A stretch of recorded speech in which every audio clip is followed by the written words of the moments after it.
Bismillahirrahmanirrahim. Assalamualaikum warahmatullahi wabarakatuh.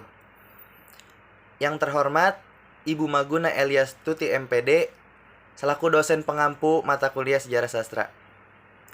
Saya ingin mengucapkan banyak terima kasih karena telah memberikan kesempatan kepada kami untuk mempresentasikan PPT kelompok kami, yaitu yang berjudul Sastra pada Zaman Islam.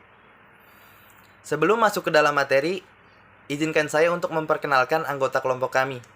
Yang pertama yaitu ada saya sendiri, Muhammad Reza Izzatullah. Yang kedua ada Aditya Khairul Anhar.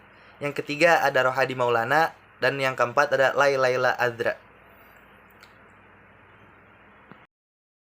Baik, kita masuk ke dalam materi. Sastra zaman Islam. Sastra menurut Said Hawa adalah seni atau sastra yang berdasarkan kepada akhlak Islam. Sedangkan menurut Ala Al-Muzayyin, sastra Islam muncul sebagai media dakwah yang di dalamnya terdapat 7 karakteristik konsistensi, pesan, universal, tegas dan jelas, sesuai dengan realita, optimis, dan menyempurnakan akhlak manusia. Selanjutnya ada cerita berbingkai. Cerita berbingkai merujuk kepada bentuk antara kesusastraan purba yang telah termasyhur ke seluruh dunia, yang berpuncak atau berpokok daripada suatu cerita yang kemudiannya menceritakan bermacam-macam cerita lagi dalam cerita asalnya. Contoh buku-buku yang boleh digolongkan ke dalam cerita-cerita jenis berbingkai ini adalah: yang pertama, Hikayat Bayan Budiman.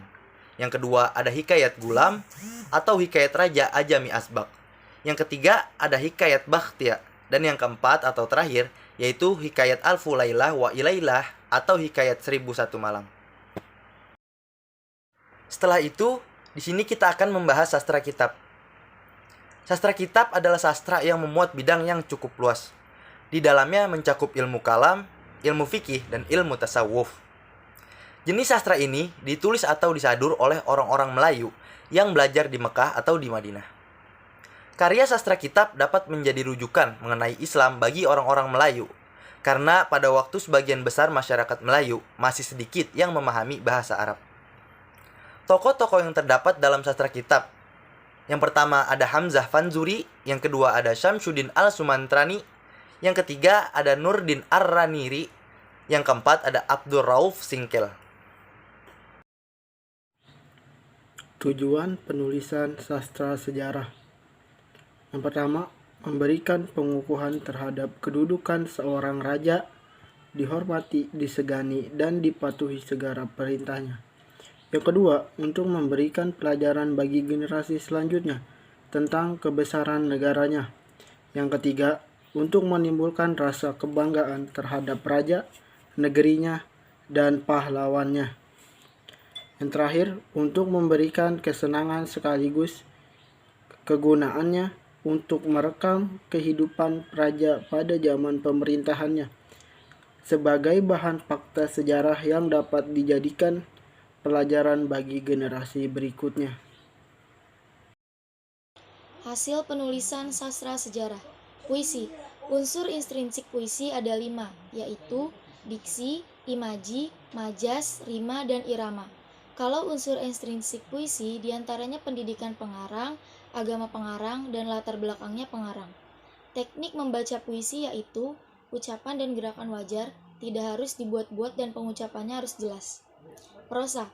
Dalam pengertian kesastraan, prosa sering-sering diistilahkan prosa fiksi, teks naratif atau wacana naratif. Prosa yang sejajar dengan istilah fiksi atau arti rekaan dapat diartikan karya yang menceritakan sesuatu yang bersifat rekaan, tidak sungguh-sungguh terjadi di dunia nyata. Prosa pun terbagi dalam beberapa jenis, diantaranya A. Hikayat, B. Tambo, C. Mite, D. Sage, E. Fabel, E. Legenda, G. Cerpen, H. Novel, I. Novelet, J. Roman. Sastra undang-undang. Sastra undang-undang dalam ruang lingkup sastra Melayu klasik adalah undang-undang peraturan yang berisi adat istiadat, kebiasaan yang dipakai secara turun-temurun. Salah satu cabang kesusastraan Melayu lama adalah sastra undang-undang. Melalui undang-undang Melayu lama, kita tidak hanya dapat mengkaji sistem pemerintahan dan susunan masyarakat Melayu lama, tapi juga akan pikiran orang Melayu pada masa itu. Contoh Undang-Undang Laut atau Pelayaran. Undang-Undang Pelayaran ini berisi tentang peraturan yang harus diikuti oleh setiap orang yang menjalani perjalanan melalui laut atau sungai. Pantun. Pantun adalah senandung atau puisi rakyat yang dinyanyikan. Dalam kesusastraan, pantun pertama kali muncul dalam sejarah Melayu dan hikayat-hikayat populer yang sezaman. Pantun pada mulanya adalah senandung atau puisi rak yang dinyanyikan. Berdasarkan isinya, pantun dibagi menjadi 3 diantaranya.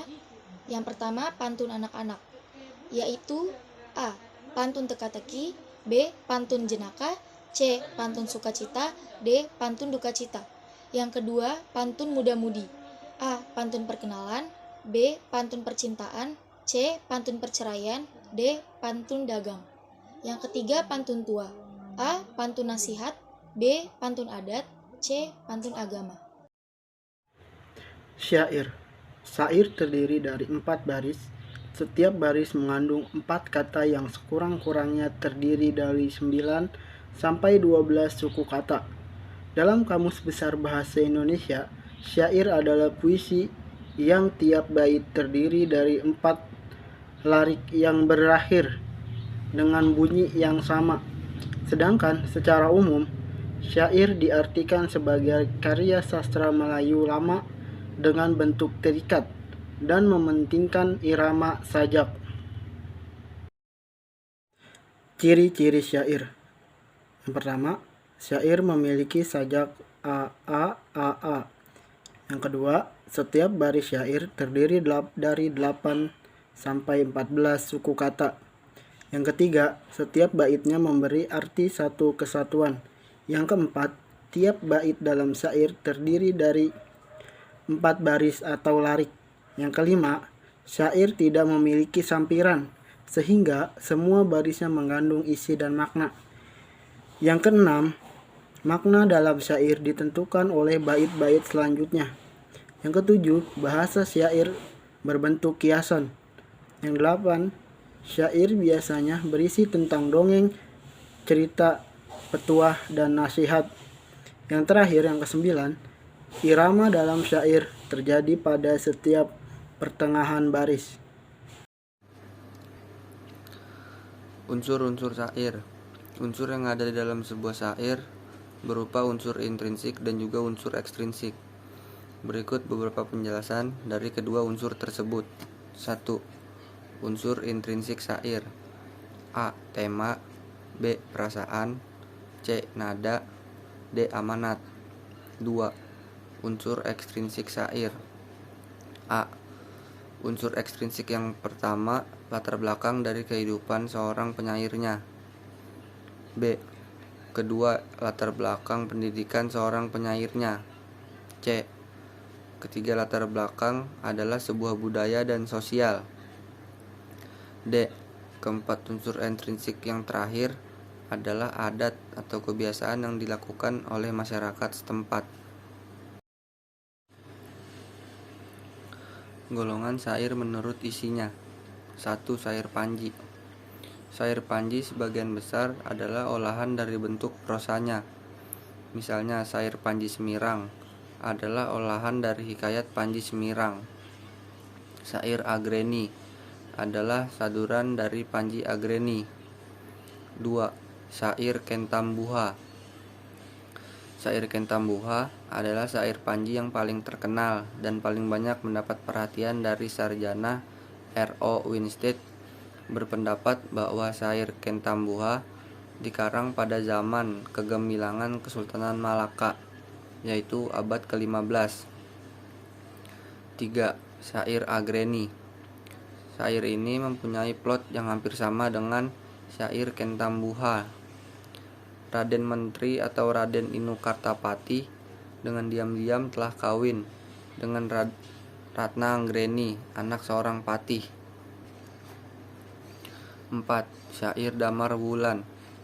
Syair Damar Wulan yang menceritakan putra seorang patih yang menjadi tukang kuda tapi kemudian kawin dengan putri Majapahit, pasti sudah tua usianya.